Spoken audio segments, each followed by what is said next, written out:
Love you. Coyote Ugly reminds me a lot of Flashdance we made a long time ago. Coyote is about a young girl with a dream who wants to be a songwriter and decides that the only way she's going to make it is to go to the big city, to New York, and try to peddle her songs. I am dying to make your dreams come true. It's just a little tape. All I want is someone to sing my song. Welcome to the music business. It's a demo. I'm a songwriter. You're not getting validated. We saw 4,000 or 5,000 people for this movie. Again, it comes down to, can the camera turn on and you be completely natural and be the character that's written in the screenplay? Mark. You said you supported this. If anything good is ever gonna happen to me, it's not gonna come to me. I gotta go get it. And Piper, when she came in, she just had an ability to just read the words off the page, and I believed them, you know? I mean, she felt so real. Who now? It was very endearing and very watchable. Oh, and I put fresh batteries in the TV remote and set the VCR timer so that you can watch. Excuse me. Am I missing something here? I'm the parent.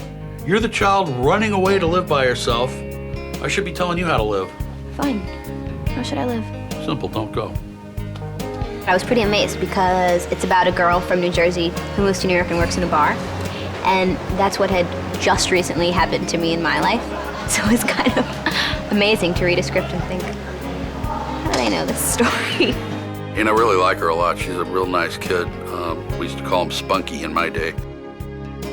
She's the real girl, who's no different than the character in the movie, who has to find her way to New York and create a career for herself. I was really scared. I was really scared. But then, I mean, of course, they're all directed to cheer no matter what you do. You could say all the wrong words, miss all your steps, fall off the bar, and the place still goes, yeah! You know, so it's a pretty good confidence builder when 400 people are like, you're awesome! Man, that was rocking. For somebody so young to jump into this and take on the responsibility of carrying a movie, and she did a great job. She really pulls it off. You get to work probably about 6 in the morning, and for the first 2 hours, you're having your hair and makeup done intermittently with rehearsals on stage. And then you start shooting, and you usually do a scene a day. If you're lucky, you just do that scene like covered from 100 different angles and different kinds of lenses. Now turn around, sir, let him see what you got. Now turn around. Come on, show them what you got. Come on, ladies, what do you give me? $25, $30. $45. Come on, shake it, baby, $250. You wrap for the night at 9 or 10. Then after work, maybe a guitar lesson or piano lesson, and then you go home and scrub on your makeup and go home into bed. So you work a lot, like 7 days a week. But by the end, you know how to play the guitar, the piano, sing, dance, and bartend. And I love to take talented people and show what they can do. Whoever heard of Piper Perabo, but now she is on everybody's lips. She can go on to have a wonderful career because she was pulled out of the pack and said, "You're special," which she is.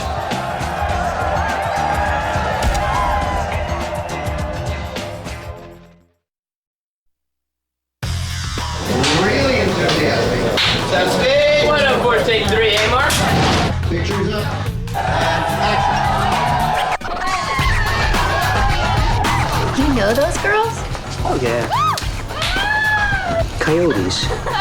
There was a real sense that newcomers would be really good. We wanted to have a fresh, new, young ensemble cast.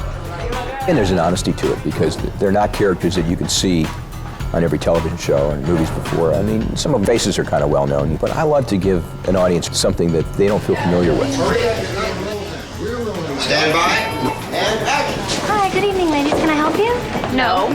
What Violet's essentially doing is taking a little bit of the personalities from each girl and learning something from them. The girls we were looking for had to play those roles in such a way that their personalities were distinct. We certainly succeeded in doing that. I mean, they're as different as, as day and night.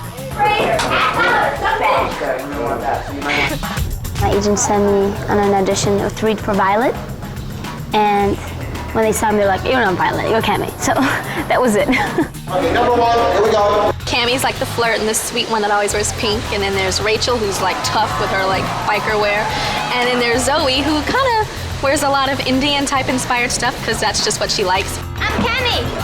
The Russian tea!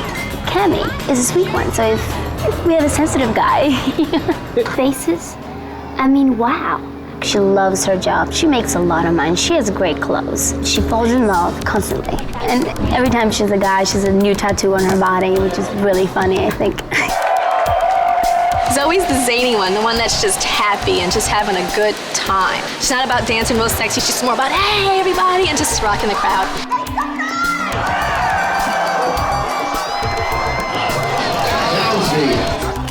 Rachel is this really tall, loud, pushy, short-tempered woman. So it's hard to get her on a good side, but you want to be there. How do you like that, huh? She is Lil's right-hand man. She kind of runs the show with Lil, and this is where she's going to stay. We all play our little parts. Only Rachel really is a bitch. She's hard. She's rough and tough. And I know Bridget back from Paris and modeling and stuff. And actually, Bridget's rough and tough in person too, so perfect casting. That's Rachel. You can learn a lot from her. She just cut some guy's ponytail off. Yeah, the court ordered her to take anger management class. I gave her a raise. Cheers. It's a nut house. But it's this kind of nut house with a leader. Coyote Ugly becomes kind of like a finishing school as taught by Lil, you know, which is a very different type of finishing. On sale down. Lil is somebody who teaches Violet the ways of the world in a very tough lessons. I mean, she knows how to run her bar and doesn't let anything get in the way of that bar being successful. I feel that I've trained my entire life for this job.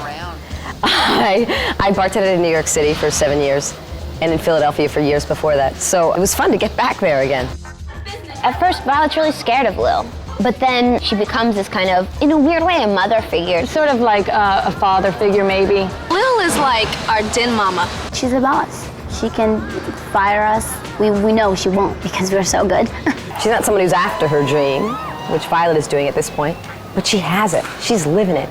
And she inspires Violet to live her dream. Big round of applause for the singing coyote from Jersey. Beautiful. Check the game. First, of course, I was kind of like, who's this girl? Like, I'm gonna spend 4 months working with her, you know. And now it's just kind of fun. We all have the same humor, and you know, at the end of the day, we're so tired, we're just cracking up.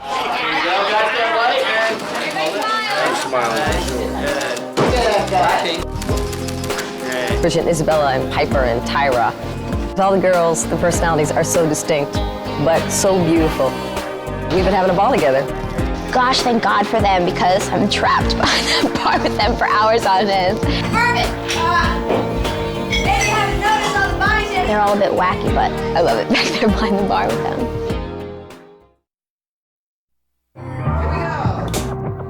Ready? Action. I want my tape. Once we had Piper, we were just looking for somebody who really seemed to fit chemistry-wise. Right age, right look, looking at the two sort of faces together, the personalities. And we were despairing a little bit, and then we saw this tape that Bonnie Timmerman had found. She did some digging and found Adam Garcia in the British production of Saturday Night Fever, and at the time that we found him, he was filming a movie in Australia called Bootman. You know, I never really thought of this character as having an accent before, but Adam had that, I guess as Jerry would call it, movie star quality, you know? I mean, you really wanted to watch him on the screen. Kevin sees Violet when he's walking through his place of work. You know, just sort of sees her and goes, nice looking girl, all that. And then she approaches him with some of her music. Just wanted to give this to you. I know it's not the most professional way to submit a tape, but this is all pretty new to me. And he just thinks, cool, pretty girl, I'll try my luck here. It's pretty new to me too. And when she realizes he's not who he said he was, she hates him. She's so pissed. Let's play a game. I'm gonna guess why you left Australia. Why'd you run away from home? I didn't have a home. Is that what you wanted to hear? I don't have a family. I mean, that's the big secret. Are you happy? Kevin really has no family, and his family changed every 6 months. So he's looking for somebody that he could fall in love with. So we're going to have to try and fix this little problem straight away. And how do you propose we do that? Well, is there any place you feel comfortable singing? I think he's really taken mainly by her dream and her talent. He sees something that he can hold on to, which is comforting, you know, an island, so to speak, to swim to. Yeah, Ready? okay. Huh? That's disgusting. Take it to a fish market, and that's probably one of the most romantic things. I could never have thought of that. That's far too romantic for me personally, but I may use that. Depends on the fish. He's just kind of always surprising her. He does all these crazy things, and I think it kind of shakes her out of her fear enough that she can perform. Plus, he's so cute, you know, who wouldn't want to perform for him? And to see he and Piper together working on the scenes, it had this real magic. You get the sense that maybe they share something. He came from Australia to a big city, and, you know, he's making it in his own way as well.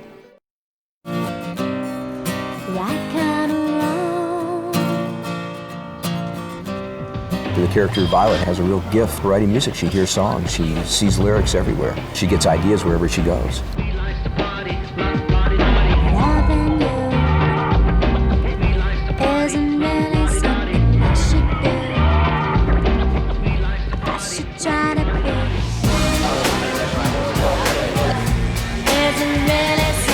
And what we really wanted to come out of this movie was that, like any songwriter, there's a progression in her music. In other words, she always had the melodies, you know, she had little bits and pieces of the lyrics, but it's her experiences in New York. It's her falling in love with Kevin. It's her developing a relationship with her father. It's her experience with Lil at the bar that gives her that little something extra before she's prepared to sort of take on the music business head on.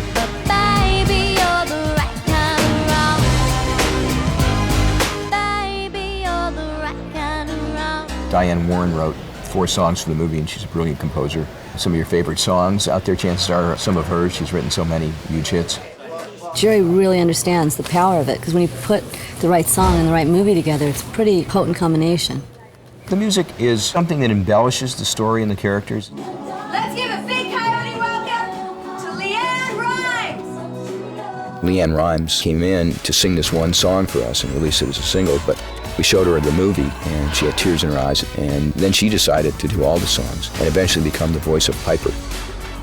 Basically what I did, I always watched the clip of her and what she was doing and had to actually match my voice up to her mouth, which was very hard to do. I don't like to be alone in the night. I had to put her emotion that she was showing on screen into my voice. It was definitely acting. I had a lot of fun doing it though, because it was something that I've never done before. Have the rain on my shoes, but I do love you. But I Do Love You, we recorded with like mostly an acoustic guitar, and it was just very simple and sweet. It sounds like someone just completely wrote it from their heart, which was what Diane did.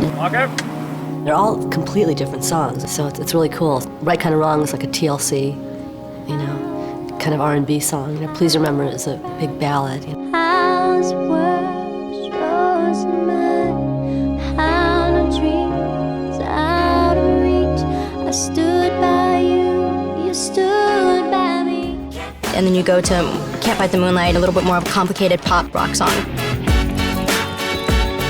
I've never written a song with that many key changes in one song before. But it holds together. It's really a good song.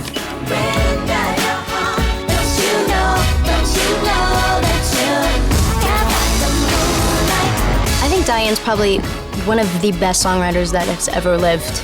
She writes from the heart, she writes from life experience. It's been magic between the two of us because her songs fit my voice. Diane nailed these songs. They embody everything. Once you equate it with Violet's story, you really get a sense of her growth. Her songs build into something bigger as she becomes better as a songwriter. And so I think they're amazing.